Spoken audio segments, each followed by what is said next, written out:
عثمانیہ ادارہ ہر آنکھ کا ہے تارا۔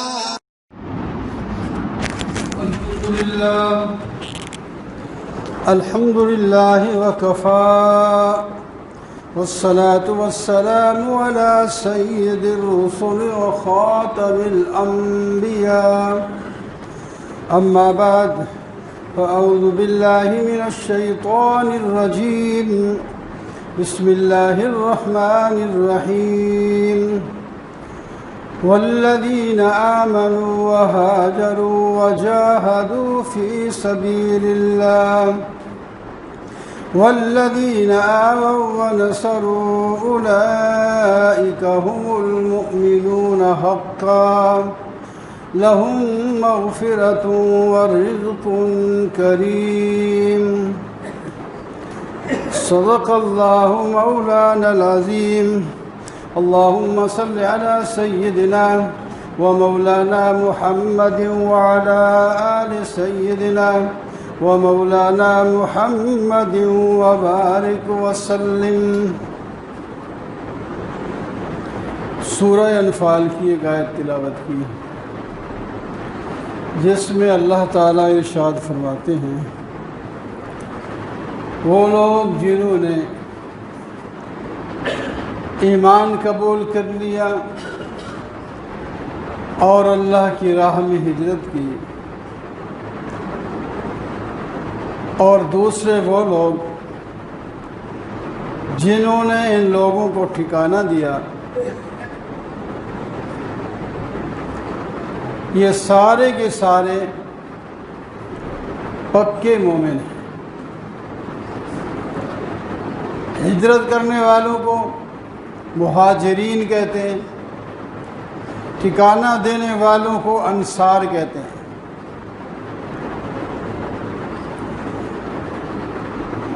والسابقون الاولون من المہاجرین والانصار والذین اتبعوهم بإحسان رضی اللہ عنہم ورضوا عنہ۔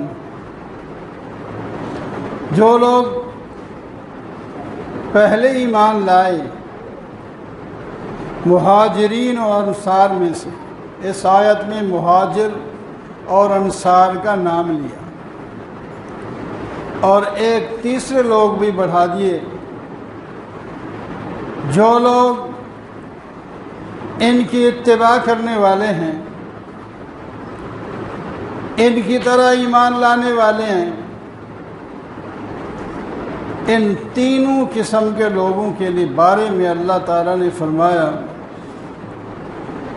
رضی اللہ عنہ ورضوا عنہ، اللہ تعالیٰ ان سے راضی اور یہ بھی اللہ تعالیٰ سے راضی،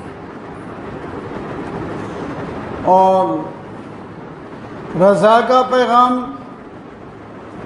اور سند بھی مل گئی۔ اولئک هم المؤمنون حقا، پکے مومن ہونے کی سند بھی ان کو مل گئی۔ لہم مغفرۃ ورزق کریم، دنیا کی زندگی میں آدمی کمی بیشی بھی کر لیتا ہے، گناہ بھی سرزد ہو سکتا ہے، تو اللہ تعالیٰ نے فرمایا صحابہ کے بارے میں تو سن لو، ان کا کوئی واقعہ تم سنو کہ ان سے کوئی گناہ ہو گیا، کوئی لڑائی ہو گئی، تو میرا اعلان ہے میں نے انہیں معاف کر دیا۔ لہم مغفرۃ، اور صرف معاف ہی نہیں کیا، جنت بھی عطا کر دی، ورزق کریم، جنت ہی میں ملے گا، جنت بھی ان کو مل گئی اور ان سے کوئی غلطی ہو گئی تو اللہ تعالیٰ نے معاف بھی کر دیا۔ غزوہ احد میں جو درے پر صحابہ کرام نبی علیہ السلام نے مقرر کیے تھے، انہیں تاکید کی تھی کہ جب تک میں بلاؤں نہ ہمارے ساتھ کچھ بھی ہو جائے تم نے درہ نہیں چھوڑنا۔ جب فتح ہو گئی، دشمن چلا گیا، تو درے والے ساتھیوں میں کچھ اختلاف ہوا کہ بھائی مقصد پورا ہو گیا، دشمن تو گیا چلا، اب صحابہ کرام مال غنیمت اکٹھا کر رہے ہیں تو ہم بھی چلتے ہیں۔ حضرت عبداللہ بن جبیر جو سربراہ تھے انہوں نے کہا نہیں، آپ نے فرمایا جب تک میں خود نہ بلاؤں آپ نہیں آ سکتے۔ تو بہرحال اختلاف کی وجہ سے کوئی 50 آدمی وہاں مقرر تھے، ان میں سے 40 آ گئے، 10 وہیں پھر بھی رہے حضرت عبداللہ بن جبیر کی قیادت میں۔ ادھر سے پتہ چل گیا دشمن کی فوج کو، اس وقت حضرت خالد بن ولید رضی اللہ تعالیٰ عنہ مسلمان نہیں ہوئے تھے، دشمن کی فوج ہی میں تھے، اور وہ بڑے تجربہ کار۔ ان کو جب پتہ چلا کہ درہ خالی ہو گیا، تھوڑے بندے رہ گئے، تو انہوں نے اپنی فوج کو موڑ کر اس درے پر لائے، اور درے پر جتنے بھی صحابہ 10 آدمی غالباً تھے وہ سب شہید ہو گئے لڑتے لڑتے، اور درہ ان کو خالی مل گیا۔ پھر آ کر انہیں اچانک حملہ کیا۔ صحابہ کرام اس وقت اپنے ہتھیار کھول رہے تھے، تو اس واسطے وہ پریشانی ہوئی۔ اسی میں 70 آدمی شہید ہو گئے صحابہ کرام کے۔ تو بتانے کا مقصد یہ تھا کہ ان سے بڑی غلط، وہ جو 40 ہو گئے وہ تو نہیں شہید ہوئے، جو ادھر سے ہوا تو بڑے پریشان تھے کہ اب ہمارا کیا حال ہوگا۔ اللہ تعالیٰ نے ان کے بارے میں فرمایا فَبِمَا رَحْمَةٍ مِّنَ اللَّهِ لِنْتَ لَهُمْ وَلَوْ كُنْتَ فَظًّا غَلِيظَ الْقَلْبِ لَانفَضُّوا مِنْ حَوْلِكَ فَاعْفُ عَنْهُمْ وَاسْتَغْفِرْ لَهُمْ وَشَاوِرْهُمْ فِي الْأَمْرِ۔ اے میرے محبوب آپ ان کو معاف کر دیں، یہ مخلص لوگ ہیں، غلطی ہوئی ہے اس میں کوئی شک نہیں، درہ نہیں چھوڑنا تھا، لیکن ان سے غلطی ہوئی ہے، لیکن جان بوجھ کے انہوں نے نہیں کی، اجتہادی غلطی تھی، ہم نے اسے معاف کر دیا، آپ بھی معاف کر دیں۔ اب کیا شان ہے صحابہ کی، غلطی بھی ہوئی ہے اور اللہ تعالیٰ معاف بھی کر رہے ہیں، اور خود سفارش کر رہے ہیں، نبی علیہ السلام سے حکم دے رہے ہیں کہ آپ بھی معاف کر دیں۔ پھر صرف معاف ہی نہ کریں، وَاسْتَغْفِرْ لَهُمْ، ان کے لیے مجھ سے استغفار بھی کریں، یعنی ان کے لیے معافی مجھ سے بھی مانگیں، یا اللہ ان کو معاف کر دے۔ اور پھر یہاں صرف اتنا ہی نہیں، وَشَاوِرْهُمْ فِي الْأَمْرِ، یہ تو اتنے پریشان ہو گئے ہیں، جب کوئی معاملہ مشاورت کا آئے تو ان کو بھی ساتھ رکھنا ہے، وَشَاوِرْهُمْ فِي الْأَمْرِ، مشورے میں ساتھ رکھنا ہے۔ وہ یہ نہ سمجھے کہ ہم سے یہ غلطی ہوئی تو ہمیں اپنی، آپ صلی اللہ علیہ وسلم نے اپنی مجلس سے بالکل ہی دور کر دیا، معاف بھی کریں مجھ سے، ان کے لیے مغفرت کی درخواست بھی کریں، اور پھر ان کو اپنے مشورے میں بھی شریک کیا کریں۔ مشورے کے بعد جو بات طے ہو، فَإِذَا عَزَمْتَ فَتَوَكَّلْ عَلَى اللَّهِ، پھر اللہ پر بھروسہ کر کے اس کام کو کریں، ہم آپ کی مدد کریں۔ یہ قرآن کی آیات ہے اور کوئی نام نہیں لیا گیا، یہ سب صحابہ کے بارے میں۔ اگرچہ صحابہ کے آپس میں بھی درجے ہیں، اصحابی کالنجوم بأیہم اقتدیتم اہتدیتم، فرمایا میرے صحابہ آسمان کے ستاروں کی طرح ہیں، آپ دیکھیں گے کسی ستارے کی روشنی زیادہ ہے، کسی کی کم ہے، کوئی تھوڑا تھوڑا ہی جس کی روشنی آ رہی ہے اور کوئی خوب چمک رہا ہوتا ہے، تو لیکن روشنی سب میں ہے، جیسا کہ آسمان کے تمام ستاروں میں روشنی ہوتی ہے، اس طرح صحابہ تمام میں ایمان کامل درجے کا ہے۔ پھر عبادات میں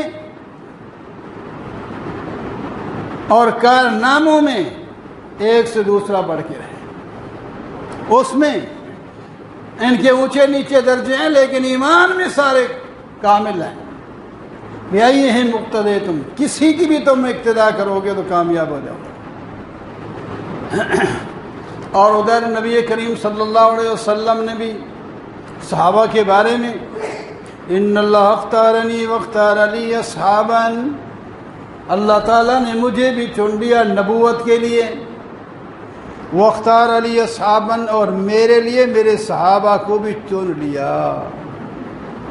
صحابہ جو بنے ہیں ان کو اللہ نے آپ صلی اللہ علیہ وسلم کی صحبت کے لیے چن لیا ہے، یہ چنے ہوئے لوگ ہیں، منتخب لوگ ہیں۔ اسی مکہ میں یہ بڑے بڑے بہادر لوگ، بڑے بڑے دولت مند لوگ بھی تو رہتے تھے، حسین جمیل لوگ بھی رہتے تھے۔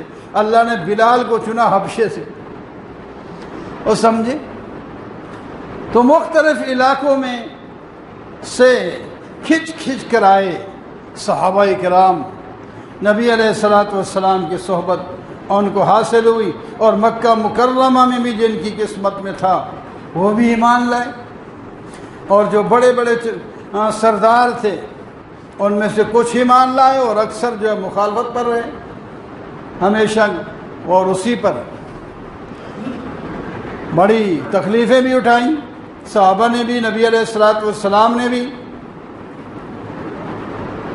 ان کے حالات اور تہذیب کے واقعات سیرت کی کتابوں میں، حدیث کی کتابوں میں کثرت سے ملتے ہیں۔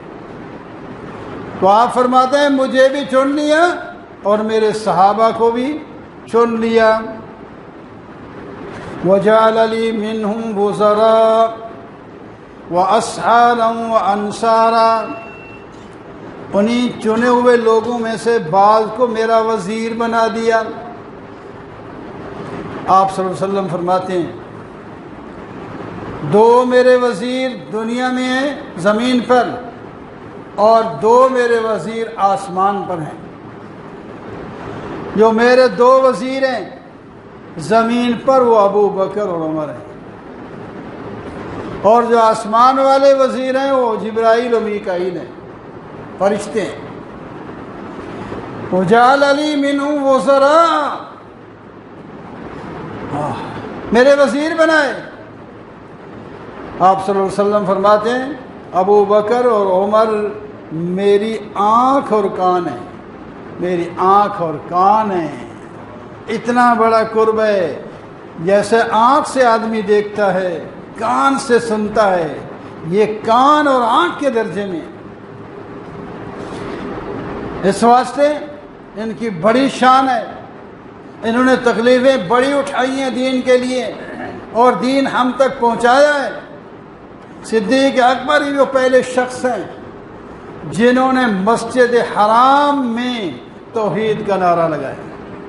مسجد میں تو لائے حضرت عمر رضی اللہ تعالیٰ عنہ، حضرت عمر کے ایمان لانے سے پہلے مسجد میں آ کر نماز پڑھنے کی جرت نہیں ہو رہی تھی، تھوڑے لوگ تھے اور کفار بڑے تھے اور غصے میں تھے۔ جب حضرت عمر رضی اللہ تعالیٰ عنہ ایمان لاتے ہیں تو پہلی نماز میں کہا پھر میرے ایمان لانے کا کیا فائدہ، آؤ آج مسجد حرام میں نماز پڑھیں۔ اور اسی طرح ننگی تلوار، جس طرح پہلے نبی علیہ الصلوۃ والسلام کو شہید کرنے کے لیے آ رہے تھے، پھر بھی اسی طرح ننگی تلوار لے کے مسجد حرام میں گئے اور لوگوں میں اعلان کر دیا جس نے اپنی بیویاں بیوہ کرانی ہوں، جنہوں نے اپنے بچے یتیم کرانے ہوں، آؤ عمر مسلمان ہو چکا ہے اور آج نماز مسجد میں پڑھ رہے ہیں۔ کسی کو جرت نہیں ہوئی کہ کوئی آئے۔